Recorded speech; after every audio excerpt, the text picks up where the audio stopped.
State. We have a running battle in my office. We have someone went to that other Ohio University. And it's constant. Look, folks, Margaret, thank you very much for hosting us today. It's really important to us. And Governor, thank you for the past 4 years of the state. I appreciate it very much. You're a great partner to me and a great leader in the state, creating jobs and making New York once again the hub of manufacturing in the world.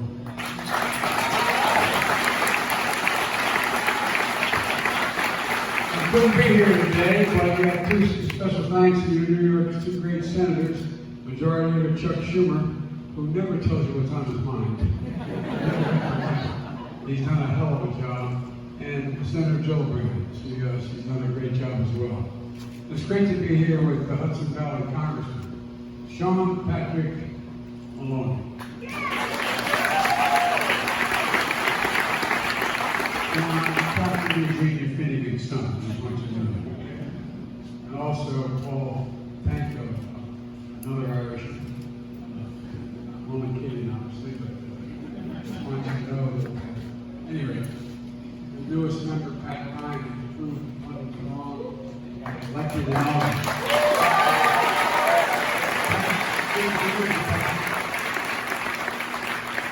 The whole delegation, one of the most competent in the country. It's great to be here back again here in Poughkeepsie. You know, an iconic American company founded more than 100 years ago, and that has more patents than any other U.S. company, and any other, and I feel it's going to keep going. The source of American jobs, American innovation, American pride. And it's here at this factory, and factories of other companies across America, where America's future is literally being built. Because of the groundbreaking Chips and Science Act that I signed into law with the help of Majority Leader Schumer and members of the Congress here today. Chuck stayed the course, stuck with me, and we got it done. And folks, by the way, just since we've been elected, we've created 678,000 new manufacturing jobs. Where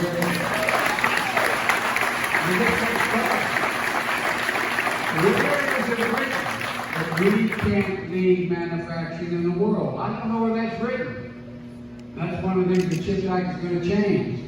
A law that's going to build a future and a proud legacy, not only for IBM, but for the country. A legacy of innovation and manufacturing that exists in this region of New York. It was here in Poughkeepsie where the rifles for World War I were made, where the first electric typewriters, calculators, even cough drops were made. I brought some with me. And it's here now, in the Hudson Valley, to become the epicenter of the future of quantum computing, the most advanced and fastest computing ever seen in the world. Quantum computing has the potential to transform everything, from how we create new medicines, to how we power artificial intelligence and cybersecurity. It's technology that is vital to our economy and equally important to our national security. And it's technology that's made possible because of semiconductors, those tiny little computer chips everyone in this room knows better than any other room in the country. The size of the fingertip, the power of our everyday lives, everything in our lives. Smartphones, cars, washing machines, hospital equipment, the internet, the electric grid, and so much more. But here's the deal. America invented these chips. They powered NASA's first moon mission that President Kennedy inspired here in America. Federal investors helped bring down the cost of making these chips, creating a market and an entire new industry. As a result, over 30 years ago, America had more than 30% of the global chip production. But then something happened. American manufacturing, the backbone of our economy, got hollowed out because companies began to move jobs and production overseas. And as a result, today we're down to barely 10% of the world's chips, despite leading in chip research and design. And as we saw during the pandemic, when factories that make these chips shut down around the world, the global economy literally comes to a screeching halt. More Americans have learned the phrase supply chain and what it means. Well, guess what? The The supply chain is going to start here and end here.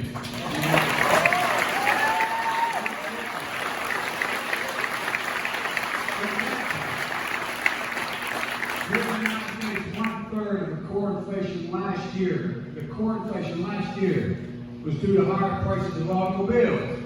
Why? Because of the shortage of semiconductors that make these vehicles move. Folks, we need to make these chips here in America to bring down everyday costs and create good-paying American jobs. Don't take my word for it. Listen to the leaders of IBM across the country. They're making decisions right now on where to invest and produce these chips. They're choosing America because they see we're coming back. We're leading the way. As I said, since I came to office, our economy has created 10 million jobs, 668 manufacturing jobs. And made in America is no longer a slogan. It's a reality.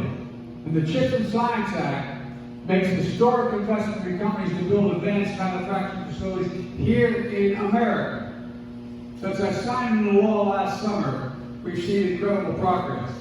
This year in Hudson Valley, IBM is investing $20 billion over the next 10 years to design and manufacture semiconductor, mainframe technology, and quantum computers.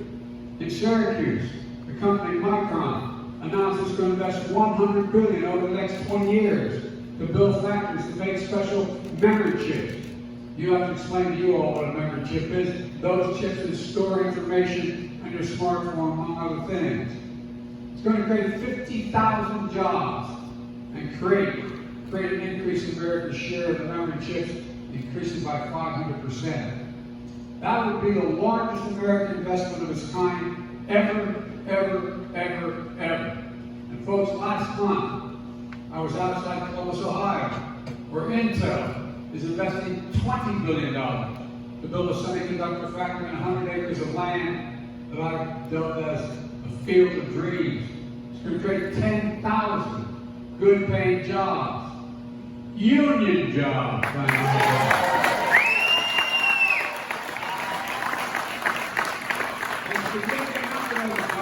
You do not need an advanced degree.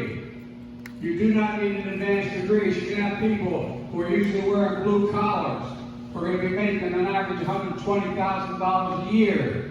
And it's about time. I want to remind everybody, I know I've been criticized for being the most pro-labor president in history. There's a simple reason for that. They're the single best trained, most competent workers in the world. That's the reason why. And by the way, you know the flag totally suffering, but unions built into the flag.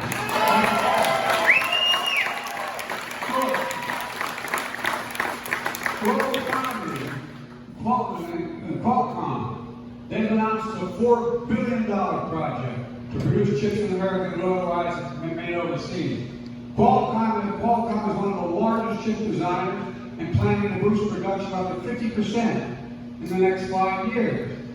North Carolina, Wolfspeed is investing $5 billion in making chips and devices for electric vehicles. That will create 1,800 jobs by 2030 in that state. And folks, the future of chips industry is going to be made in America. That's not hyperbole. That's a fact. It's going to be made in America. And making these chips in America is going to create new businesses for countless small manufacturers and suppliers into the supply chain that's going to thrive, all because of this law. And many of these good-paying jobs don't require, as I said, a college degree. Now, all of this is in our economic interest, in our national security interest as well. Earlier this year, I went down to Lockheed's factory in Alabama, where they're making the Javelin missile. We're supplying Ukraine to defend itself against troops up to both borders.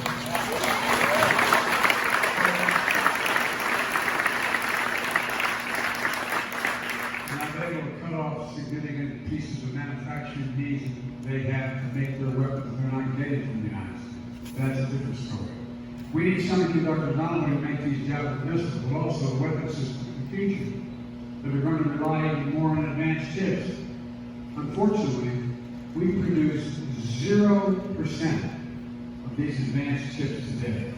0% of these chips we need today. China is trying to move ahead of us in manufacturing.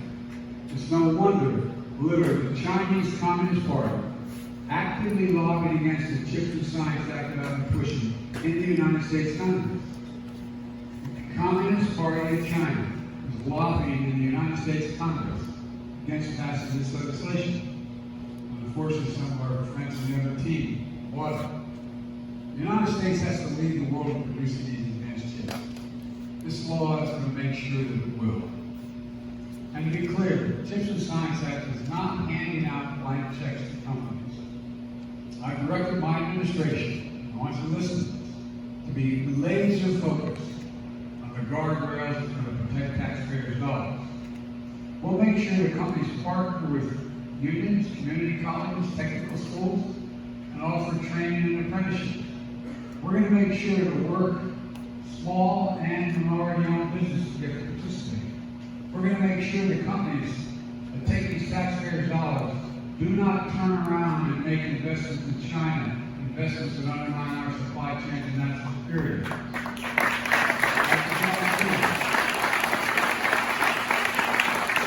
Because these laws have the power to take back any federal funding from these companies. They don't meet these requirements. That's in the law. The law requires the companies build these semiconductor facilities, pay Davis Baker prevailing wages, and they do it here. And to ensure new construction jobs created high-paying jobs, more often high-paying union jobs. We're talking about building facilities that are 10 times the size of the football field. And that's the construction side. The construction side. We're going to require companies to use these investments for workers in research and development, not to buy back stock or issue dividends. Let me say that again. We've got to invest in this. Continue to use it to buy back stock.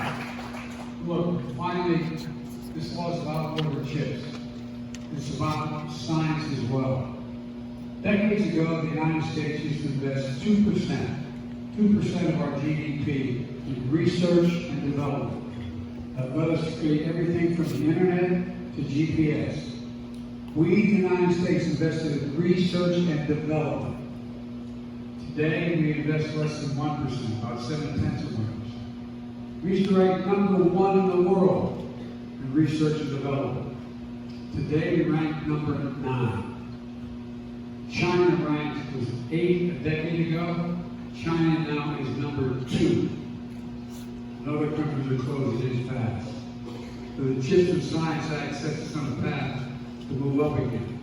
It boosts our research and development funding back up closer to 1% of our GDP, the fastest single year in 70 years. It's going to make sure we lead the world in industries of the future, quantum computing, artificial intelligence, advanced biotechnology. Think of the things and the kind of investments we're going to deliver. Vaccines for cancer, cures for HIV, inventing the next big thing that hadn't even been imagined yet. Here's something else that really is important. We're going to make sure that any company that uses federal research and development funding to invest in new technology has to make the product in America.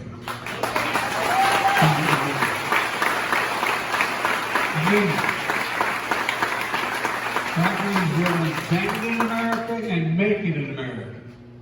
We're going to make sure we include all of America. We're going to support entrepreneurs and technology hubs all across the country, including in historic black colleges and universities, minority-serving institutions, tribal colleges. We're going to tap into the great competitive advantage of our diverse and talented workforce, urban, rural, and suburban. And folks, I've asked many other business leaders this question, because this is the other team who opposed me on this, said this was the problem. When the United States decides to invest considerable resources in new industry that we need to build up, does it encourage businesses to get in the game or discourage them? The answer is overwhelmingly, it encourages businesses to get in the game, including IBM.